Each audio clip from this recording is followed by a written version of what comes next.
Bonjour à toutes et à tous, bienvenue sur KTV, Kwezi FM, le 106.9 pour un temps de parole, oui, en direct, à la radio et à la télévision. Il s'appelle Jacques Martial Henry, c'est un nouveau dans le monde économique. Non, je plaisante et on le connaît bien sur ce plateau. Il est avec nous, on va le saluer. Tonton Jacques, bonjour.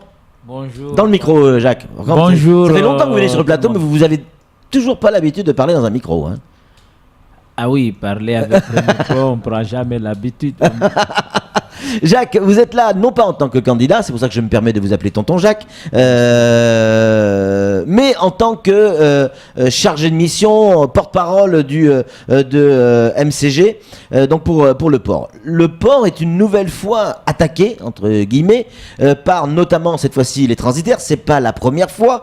Ils ont envoyé un certain nombre de communiqués, d'explications sur la situation. Du côté de MCG, comment on vit la chose? Parce que le port vit avec les transitaires. Sans les transitaires, c'est évidemment impossible. Oui, Patrick, mais il faut savoir que MCG, c'est une centaine de salariés et qui travaillent nuit et jour, parce qu'il faut savoir que des fois, on décharge des bateaux jusqu'à minuit, hein. Et cette situation est de nature à mettre en colère le personnel de MCG qui se sent de plus en plus touché. Quelle situation? Par ce genre de déclarations mensongères qui... Qu'est-ce qui, selon vous, est mensonger sur ce qui a été dit? Il n'y a rien de vérité dans ce qui a été dit et on aura l'occasion de s'expliquer. Mais c'est juste pour vous dire que MCG, c'est une centaine de salariés et qui se sent offensés par ce genre de déclarations qui n'arrêtent pas. MCG, ce n'est pas que Idanel, c'est Madame Nel, elle est présidente et directeur de MCG, mais derrière elle, il y a toute une organisation des salariés qui se sentent touchés par cette situation. Et puis deuxièmement, s'agissant de cette déclaration de transitaires, de l'association des transitaires, syndicat des transitaires, cette déclaration est à mon sens dénuée de toute vérité. On va rappeler ce qu'ils disent, parce que là on est un petit peu, les auditeurs qui nous écoutent, les transitaires expliquent que suite au conflit de MCG, il y a eu une grève d'une semaine et demie, qu'il y a des retards qui ont été pris et qu'à cause de ces retards, les containers ne sortent pas suffisamment vite et ça dépénalise. Voilà, c'était juste pour recadrer le sujet. Ils n'ont pas dit que ça, ce qui est tout à fait normal quand vous avez fait... on ne peut pas empêcher les gens de faire grève. Non. La grève, c'est un droit. Et personne ne peut empêcher les gens de faire grève. Et comme vous le savez, lorsque les gens ont fait grève pendant une semaine, il est tout à fait clair qu'ils doivent rattraper tout le retard. Et à partir de là, certainement, les retards auront lieu. Et puis, deuxièmement, vous connaissez très bien les conditions de circulation à Mayotte qui sont très difficiles. Et puis, troisièmement, s'agissant de livraison des conteneurs, il y a des transitaires qui ne jouent pas le jeu comme il faut. Donc, il faut être responsable devant ses clients et leur dire la vérité, leur dire qu'il y a des retards parce que nous n'arrivons pas à acheminer les conteneurs dans les lieux de livraison dans des conditions normales. Il y a des retards parce qu'il y a eu une grève d'une semaine et que pour rattraper ça, il faudra quelques temps. Et il faut aussi être responsable et dire à ses clients qu'il y a des transitaires qui ne jouent pas le jeu. On ne dit pas que tous les transitaires ne jouent pas le jeu, mais il y a des transitaires qui ne jouent pas le jeu. C'est-à-dire, qu'est-ce que vous reprochez à ces transitaires? Ils font des demandes de mise en disposition de leurs conteneurs par anticipation. Parce qu'un transitaire vient déclarer que bon, voilà, dans tel bateau qui arrive, j'ai tant de conteneurs et je souhaite les avoir parce que c'est urgent. Au total, c'est 130 conteneurs que MCG place sur la zone de livraison à l'intérieur de l'espace portuaire. Or, c'est 90 conteneurs qu'on vient chercher.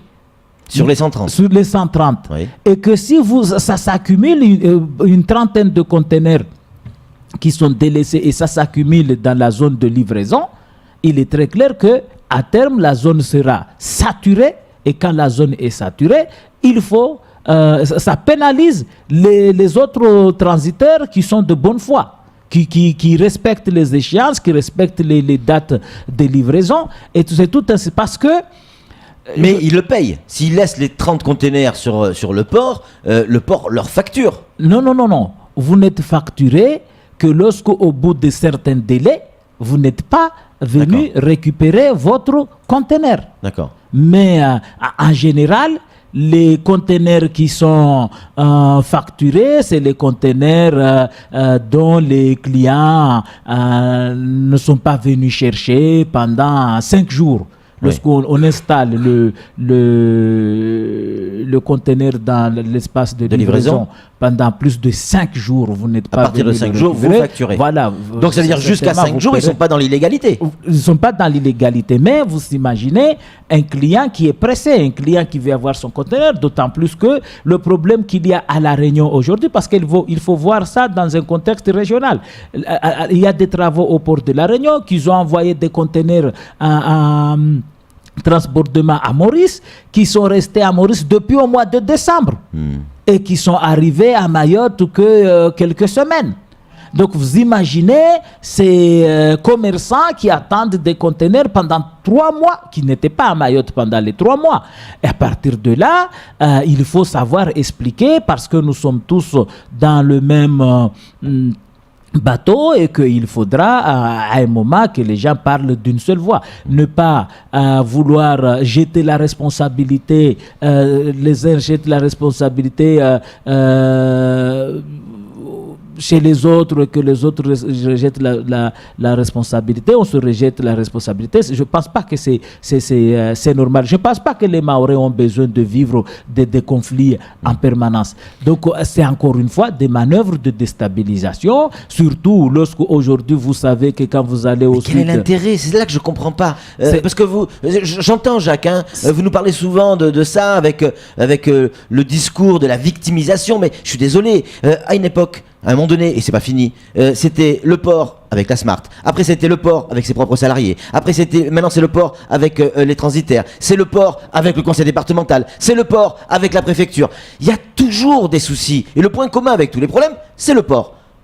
Donc, à un moment donné, il va falloir arrêter la victimisation. Bien sûr, vous savez, Patrick, vous savez, au port, je crois que fait transiter presque 1 milliard d'euros par an l'économie portuaire, et qu'il y a beaucoup de sociétés qui ont des intérêts à défendre, et que quand ces intérêts, certains de leurs intérêts sont touchés, on imagine des conflits. Par exemple, je pense à ces sociétés qui occupent le port pendant plus de 10 ans, qui n'ont jamais payé, et qu'aujourd'hui, qu'on leur demande de payer, certainement, ils ne seront pas contents. Vous savez, donc lorsqu'on a passé, on était dans une situation mercantiliste, voire même archaïque. Aujourd'hui, on veut harmoniser les choses. Il est très clair que certains ne voient pas ça de bon oeil. Oui. Et que, mais je crois que c'est... On fait du changement dans l'organisation, on bascule dans un autre système. Voilà. Et vous nous dites que les sociétés prestataires qui travaillent avec le port ont du mal à ce changement. Je vous donne l'exemple de... Le changement, c'est maintenant, en fait. Je ne sais pas. je vous donne l'exemple des zones sous douane. Les transitaires, et ça se passe partout ailleurs, les transitaires, on leur a autorisé des dérogations. Des dérogations leur permettant d'avoir des zones sous douane dans leur localité. C'est-à-dire qu'ils peuvent sortir des conteneurs au port sans payer la douane. Ils peuvent aller les mettre en sous douane dans leur localité, comme le fait OTL par exemple. Et la douane contrôle les conteneurs chez le transitaire, et qui ne peut pas sortir tant que le transitaire n'a pas payé. Ça permet de désengorger l'espace portuaire. Seulement, ce n'est pas tous les transitaires qui ont des zones de stockage chez eux. Forcément. Donc je crois qu'avant d'être autorisé à exercer des activités en tant que transitaire, il faut avoir les conditions. lorsque vous avez 90% des transitaires qui n'ont pas des zones, des espaces de stockage, il est très clair que ça cause encore des difficultés. C'est pourquoi il faut voir la gestion du port dans un sens. La gestion du port, ce n'est pas uniquement déposer et décharger des conteneurs. Est-ce que vous ne voulez pas aller un peu trop vite dans la progression du port et le changement de l'organisation? Est-ce que ça va pas trop vite pour... non. On change trop vite, trop vite non, les choses, vous imaginez aujourd'hui quand on circule,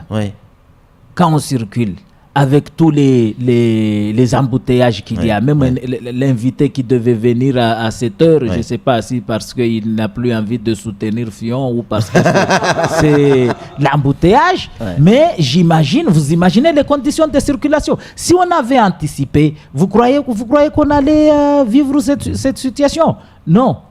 Donc je crois que si on n'intervient pas au port dès maintenant, c'est sûr et certain, le port sera saturé.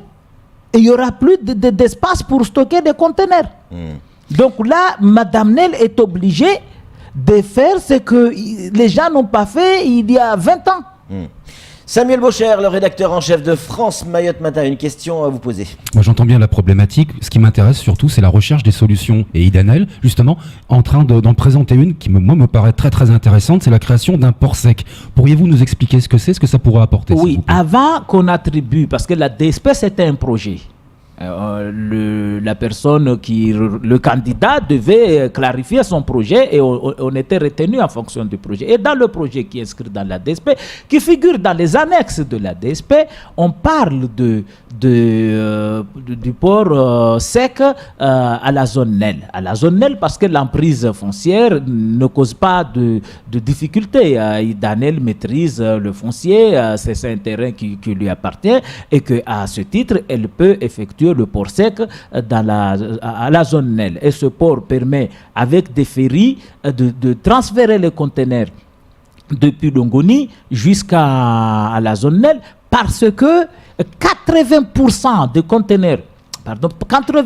des conteneurs qui sont livrés, on les livre dans la zone du Grand Mamoudzou, c'est-à-dire c'est là où il y a la zone commerciale. Donc c'est 80%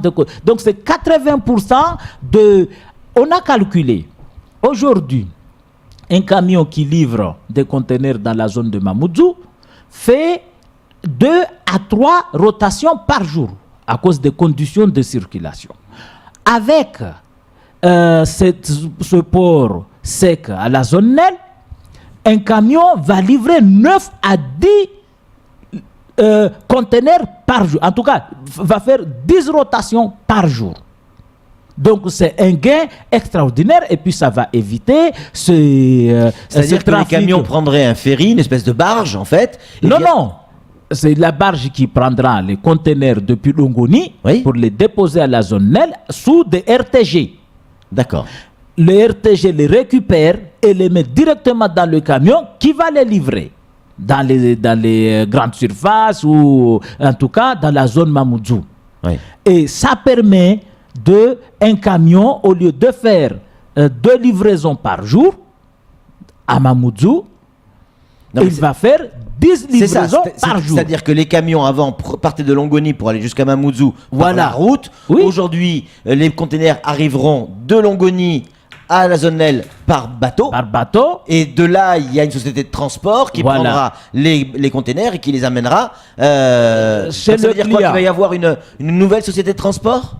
Nel Transport? Non, c'est dans la DSP. Oui. C'est dans la DSP. Ce projet est inscrit dans la DSP. Oui, d'accord. Mais il va y avoir donc une nouvelle société de transport? Non, c'est le délégataire qui va acheminer lui-même les conteneurs. Elle va se mettre en concurrence avec des gens qui vivaient de ça. Il n'y a pas de concurrence. Les transitaires le faisaient, ça, non? Non. C'est le transitaire. Il faut savoir que MCG ne livre pas des conteneurs. Oui. Quand j'entends le syndicat des transitaires dire que MCG favorise la société Manupor, bon, ils n'ont pas évoqué le nom, Manupor, pour livrer le conteneur, mais c'est faux. Manupor ne livre pas de conteneurs. MCG ne livre pas de conteneurs. La Smart ne livre pas de conteneurs. Ce sont les transitaires qui livrent les conteneurs. Mais dans le projet Port Sec, qui va livrer ces conteneurs? Ce sont les transitaires qui viendront récupérer le conteneur à Kaweni pour le livrer chez le client. Le transitaire qui faisait Longoni Mamoudzou, aujourd'hui il fera Mamoudzou. Voilà, c'est ça. Ça veut dire qu'on est gagnant parce que le coût de transport sera moins élevé. Ouais. Non seulement le coût de transport sera moins élevé, mais deuxièmement, le client ne va pas attendre longtemps pour avoir son... Il n'y a que des avantages dans ce projet-là. Samuel, pour conclure. Oui, le port sec répondra-t-il aux mêmes conditions, je veux dire, douanières, sécuritaires, que le port de Longoni lui-même? Absolument, nous aurons dans une zone sous douane. Avant que le conteneur sorte, comme je vous ai parlé tout de suite, les dérogations qui ont été accordées à des transitaires, et ça se passe comme ça partout, les transitaires eux-mêmes peuvent avoir des zones sous douane chez eux. C'est pour quand ce projet ? Il suffit que, comme vous le savez, on était en négociation avec le Conseil général récemment concernant la conciliation sur qu'on n'est plus à vivre les difficultés qu'on connaît aujourd'hui. Les discussions se sont passées d'une manière très respectable. Et il y a eu des fonctionnaires de haut niveau, notamment des énarques, notamment des gens qui ont dirigé des grands ports maritimes en France, qui étaient là, avec des avocats du Conseil général, les experts et des avocats de Madame Nel. Vous le voyez pour quand ce nouveau projet ? Voilà. D'après vous, il sortirait quand ? Non. Si le compte rendu de cette commission de conciliation est signé, il est très clair que ça va permettre d'harmoniser les relations entre le conseil général et le délégataire, et ça va permettre aussi de réaliser au plus vite possible. C'est quoi C'est 2017, 2018 ? Je crois que le projet de la desserte portuaire, c'est 2019. Il faut savoir 2019. Que Madame Nel avait embauché Christian Cor, et Christian Cor qui travaillait sur ce projet-là. D'accord. Et le projet et les études sont finies. Donc si tout va bien, ça sera pour 2019. Les autorisations du Conseil général pour qu'en 2019, le projet de la desserte portuaire soit opérationnel. Merci beaucoup Jacques Martial Henry. C'est tout pour ce temps de parole. Tout de suite, la suite de nos programmes.